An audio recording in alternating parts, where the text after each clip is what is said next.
Dave Popkin, WBGO Studios. My guests are a band called the Nth Power. Nikki Glaspie is a drummer and a singer. Nick Casarino is a guitarist and lead singer for this band, who is uh, hybrid, right? They're fusion, they're funk, they're soul, they're R&B, they're jazz, they're all the good things. They were formed in 2012 from some New Orleans jams, put out an EP the next year, and they have a new album that just came out a couple weeks ago called Never Alone. They will have two shows coming up in this area. Michael Arnoni's Crawfish Fest on May 30th, and also Iridium in New York City on May 31st. Nikki and Nick, welcome. Thank you. How you doing? I'm doing great. I love your music, the new record in particular. It seems like an evolution of what you guys were doing when you started. Like at the early days, it seemed like there were a lot of keys, right? A lot of organ and synths and piano and some gospel influence. And now it seems like you're going hard after like 70s soul and funk and R&B. Is that correct? And was that intentional? Yeah, absolutely. That's correct. That was intentional. We just kind of wanted to pare things down a little bit and just get raw and we've been touring for since 2017 basically as a trio, guitar, bass, and drums with me and Nikki singing. And we love the power of the trio, and we wanted to kind of not overproduce this record and kind of make sure that that intention was audible, you know. Nikki, can you talk about the recording of this? I know that you guys went up to Vermont to Mike Gordon's place. For those that don't know, he is one of the founders of Phish, has a great studio up there. What were those sessions like, and how did that come about? Yeah, so we went up there for some writing sessions. Most of the record was written up there, but it was recorded all over. We recorded some in Brooklyn. We recorded some in New Orleans. We recorded some in Texas, in Asheville, North Carolina, which all of these places are home to us. I live in Austin. Nick is in Brooklyn. I used to live in Brooklyn for a long time. And New Orleans is like our spiritual home. So we do a lot of work and writing and recording down there. But the process was it was easier than most. Times it just flows, you know. And we were up there during a lunar eclipse, and the energy was flowing. Yeah, right on the lake. So crazy when the moon was completely dark, it looked like this like lifeless orb in the sky just hanging there. But like these winds came in so strong. Me and Nikki were out there watching it. It was so windy. Remember that, Nikki? That was crazy. Oh yeah, it was. It was. That was cosmic. It was. I think right after that we started working on Never Alone. It was like Yeah, right then, title track. Starlit, Walk Alone. Let's go. Yeah. Yeah. Yeah, like a lot of these records came about, like for example, Never Alone, from like old demos that we had individually done years ago. Like Nikki had this beat, this kind of Afro beat kind of thing, and all these things. As musicians, you end up making things, and sometimes they don't always see the light of day for Hmm. for years. And this was its time for that. You know what I mean? So now you take these songs to uh, like your ancestral home, right? New Orleans, the last few weeks, the last month, playing a lot of shows in and around Jazz Fest down there. What was it like being back home, kind of? Oh, it was amazing. It's always the best. I mean, Jazz Fest down there is an incredible time, incredible amount of talent in one place. Yeah. Um, you know, Nikki had Yeah. 80 gigs. How many gigs did you have? It had 14. She had 14 And gigs in 14 days. yeah. But I mean, Jazz Fest is like family reunion every year, pretty much. You see all of your brothers and sisters and cousins, that you haven't seen in a long time. And it's awesome. Um, there's lots of musicians who have contributed to our growth and who we are as a band, and O.T.O. Burbridge being one of them. Getting to see him and play music with him is always incredible, And we spoke about Kofi a lot, who was his brother and who played on our last album, Reverence. He has since passed on, but we hold him in our hearts. And it was really great to see O'Teal and reminisce and just, feel the vibration of the city. And speaking of New Orleans, you guys had Soul Rebels on this most recent album on the song Simple Life. And Yeah. for those that haven't seen that band live, they're one of my favorites. Why did you get them involved? Oh man, we've known them for a long time. Because I used to play in a band called Dumpstaphunk, so I spent a lot of time in New Orleans with a lot of cats, and we used to play gigs together. I see him all the time. I go see him at Le Bon Ton, and Derek is a really good friend, and he's one of the founders, and Big Paul. And I was like, guys, like we need to do something. We should like do a collaboration, make something cool. So because we're friends, they naturally agreed, and we did. There's also some jazz weight on this album. Somebody we play a lot on WBGO, Nicholas Payton, is on there. Sherrick is on the record as well on that song. Skerrick. Skerrick? Skerrick. Yeah. Skerrick. So that was definitely, kind of a jazzier, funkier kind of fusion number. Can you just tell us about how Smile came together with them? Yeah, that was like a song. That was a song that we had a version of some years ago that we released on a live album that we wanted to kind of rewrite a little bit, reproduce, and make a studio version of it. And Nick Payton, a couple years ago, maybe 2 years ago, 2 or 3, called us to do some collaborations with him. We played on the fairgrounds of the Jazz and Heritage Festival in New Orleans with him for his set, playing his music. And we played, we've since traveled around with him and played a bunch of his music, which has been one of the supreme honors of our musical career. Yeah, he's a genius. He's all that for sure. I mean, no question. The thing I love about him the most is, besides his kind of limitless facility, it's being able to do the most with the least, doing something real simple and having it be still better than everybody doing all this other stuff. And Skerrick has been a longtime collaborator as well.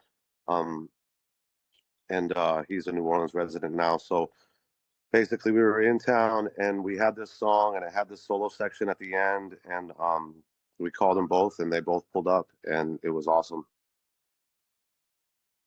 Some of these song titles and the album title definitely seem like you're trying to get across a positive vibe, kind of a warm vibe in what can be a dark time for a lot of people right now. What were you trying to get across in general on this record?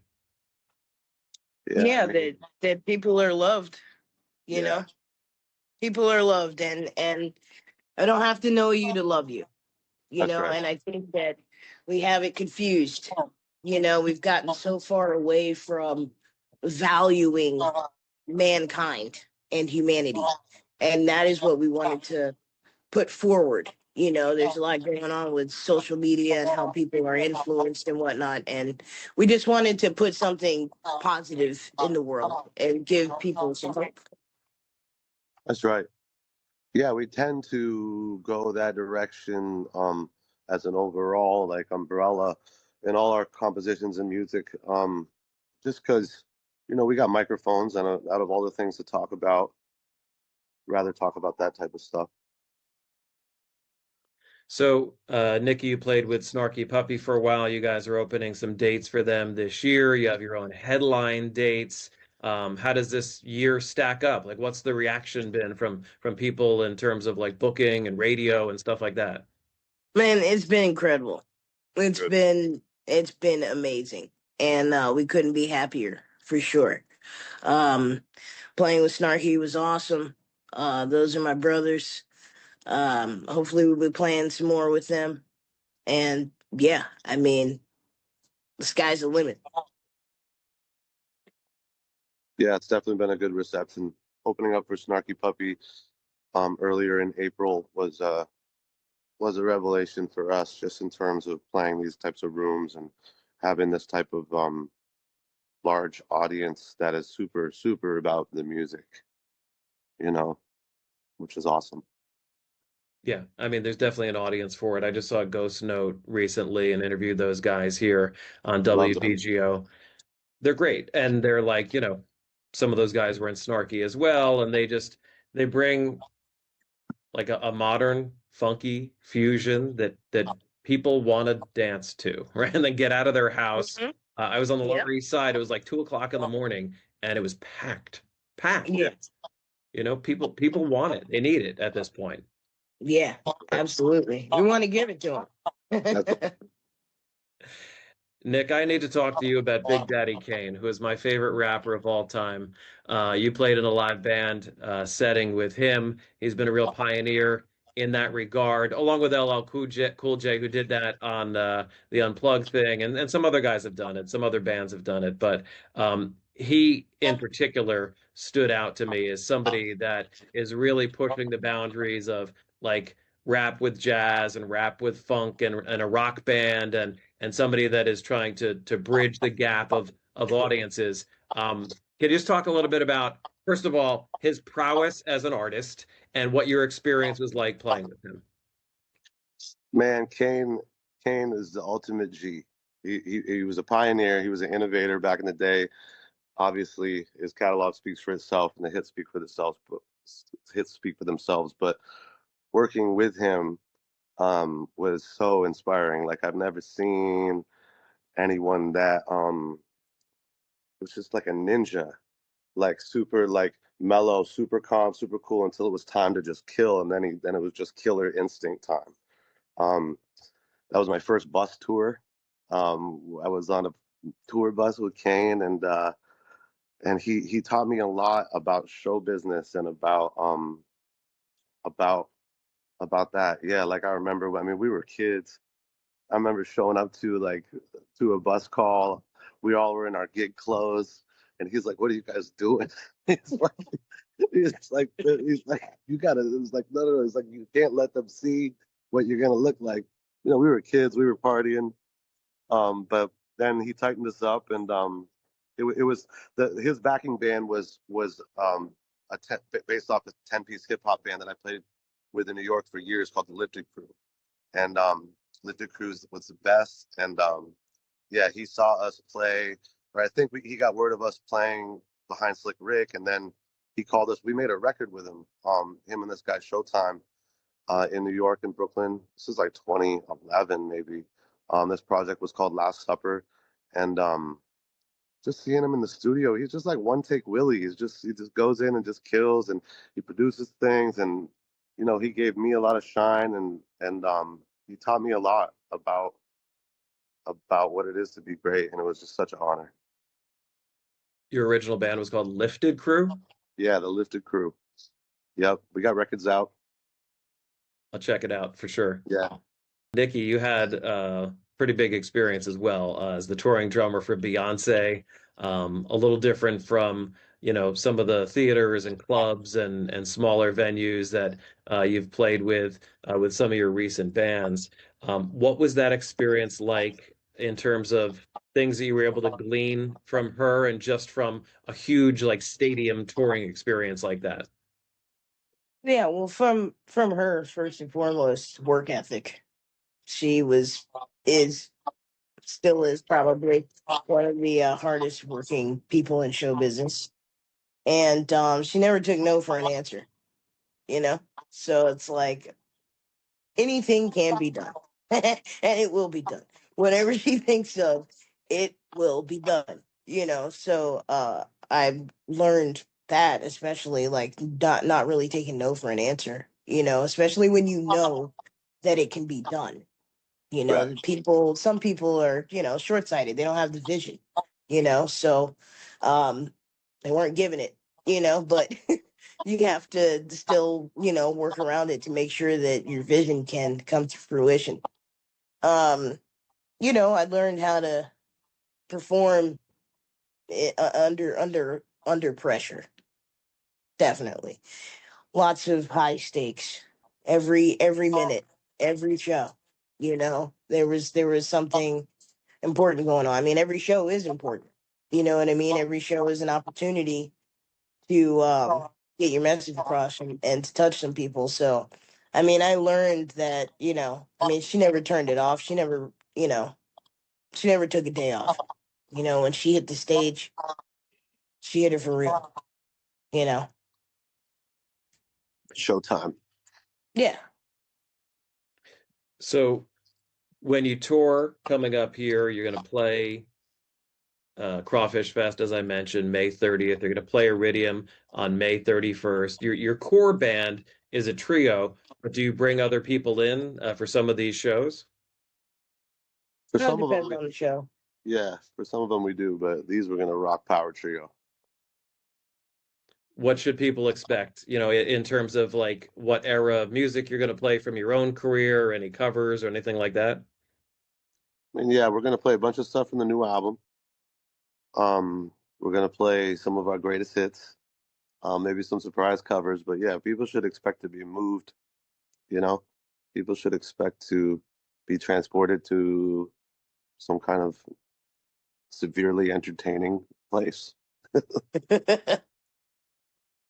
So our radio station is a little schizophrenic in that we are the world's most listened to jazz station, and we do that pretty much wall to wall Monday through Friday, and then Saturday and Sunday we do a lot of like soul and R&B and singers and stuff like that. And you guys are kind of a synthesis, right, of all of that. I just want to talk about the jazz end a little bit, like who do you hear like on this record? Maybe who were you listening to, or what are some artists that you'd like to maybe incorporate like in this new record?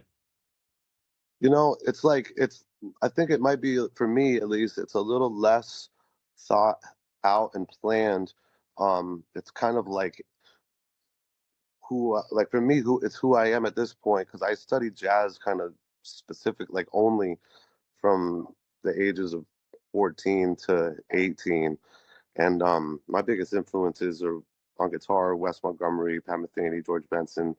But as a soloist, Coltrane for sure, Charlie Parker, Miles, all the greats compositionally, Mingus and Duke, 100%. My favorite singer is Billie Holiday. But like studying all these jazz elements and really, really kind of going into the language and everything, um, it's just a part of me now. So I think it comes out, um, it just Yeah. comes out in certain ways, you know? Nikki, you feel the same way? Yeah, absolutely. I am completely made up of all of my influences. There is no thought to like I want this to sound like this. I want it to sound like me. So Right. it's me, you know. But all of the information that I have gathered throughout the years has been from all the greats. So I feel like that is what you hear when people are like, "Oh, this is reggae and this is jazz and this is funk and this is rock and this is gospel and this is folk." It is all of those things. For sure. Um, Nick, I'll give you the final word here. What would you want people to know about your fellow band members and about yourself, like personally and what you're trying to do in the world? I mean, even though it sounds kind of basic and cliche, it's like we're just trying to spread a real positive healing experience with our art and our talents and our music. And basically, it's like it's like every show we see that happen, and we're really grateful about that. I mean, what I'd say about my fellow bandmates is, you know, we've been together for 12, 13, 14 years, and we're extremely close. And Nikki Glaspie is one of the greatest drummers of all time, one of the greatest people of all time. And Nate Edgar is one of the greatest bassists of all time, one of the greatest people of all time. And like, being able to stay together and put in that work and that communication and that love over the years has brought us to a point now where we're really, you know, making the best music of our lives, and excited to keep doing that and keep making more. You know, that's just kind of where we're at, and we're in it. The record is a real achievement. It's beautiful. I've been listening to it a lot. I encourage our listeners to check it out. It's called Never Alone. Just came out on May 1st, and there's also a catalog of several albums before that that people can go back to and check out. The Nth Power. I really appreciate the time for both of you today. My best to Nate as well, and I hope to see you out on the road soon. Yeah, Awesome. man. We hope to see you at the Iridium. Will do. All right. All right. Nick Casarino, Nikki Glaspie, the Nth Power joining us. They will be at Michael Arnoni's Crawfish Fest, May 30th. That's Frankfort, New Jersey, out in Sussex County. And of course, the Iridium, May 31st. This is WBGO Studios.